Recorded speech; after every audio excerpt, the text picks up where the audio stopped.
parte da Mareto con il Trofeo Modena e noi abbiamo la fortuna di essere i primi a intervistare il neopresidente della Libertas di Mareto di Tomba, Filippo Del Giudice.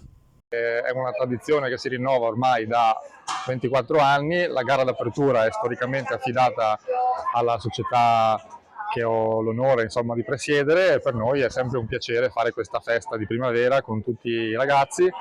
Anche quest'anno ci sono tantissime iscrizioni, sia oggi che domani, e abbiamo, oltre al Trofeo Modena, anche un'interessante gara di contorno del lancio di martello con atleti di tutte le categorie e che vengono anche da fuori regione, che è una gara che regala sempre molto spettacolo.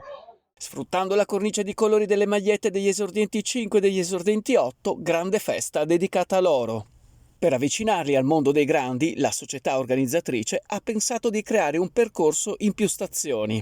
Prendere confidenza con quelle discipline con cui tra qualche anno si cimenteranno senza sosta. Nel frattempo, genitori e parenti sempre pronti con ogni mezzo a seguire i loro bambini. Li abbiamo visti rotolare, saltare, correre, ma anche lanciare, magari con colori differenti per le loro maglie, ma tutti con il sorriso stampato a 32 denti, o qualcuno in meno per via di qualche topolino. Qualche bambino l'anno scorso già gareggiava nelle diverse specialità e quest'anno si è ritrovato a correre e girare nei percorsi. Speriamo solo di non perderli. Considerato che l'anno scorso le esordienti 10 non avevano mai lanciato nel Trofeo Modena, la società organizzatrice ha ben pensato di inserire il Vortex dalle bambine.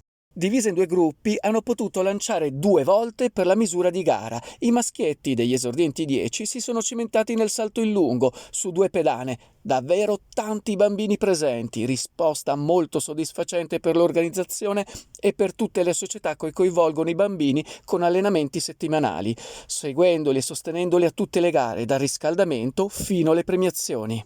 Ma ricordiamoci che tutto questo è possibile anche grazie alla presenza dei nostri giudici. La parte più bella ed emozionante della giornata sono state le staffette, maschili, femminili, ma anche miste. Abbiamo visto correre la 4x50 e la 4x200 con l'emozione del passaggio del testimone e tra un cambio e l'altro hanno fatto battere il cuore dei genitori e dei presenti.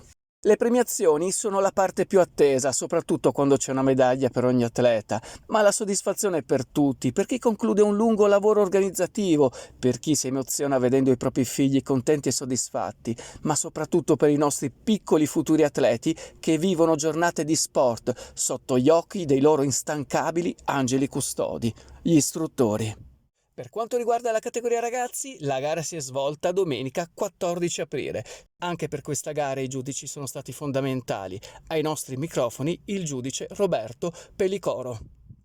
Allora, oggi c'è stata molta partecipazione, è sempre bello avere così tanti giovani che partecipano a attività sportive qua nella zona, in una piccola cittadina come Mareto. E c'è stata molta partecipazione, adesso non so con esattezza i numeri dell'anno scorso, però comunque abbiamo dovuto lavorare parecchio e infatti con una così bella giornata di sole è stata anche dura stare sotto il sole tutto il tempo. Comunque è stata un'esperienza positiva e direi che è molto partecipata.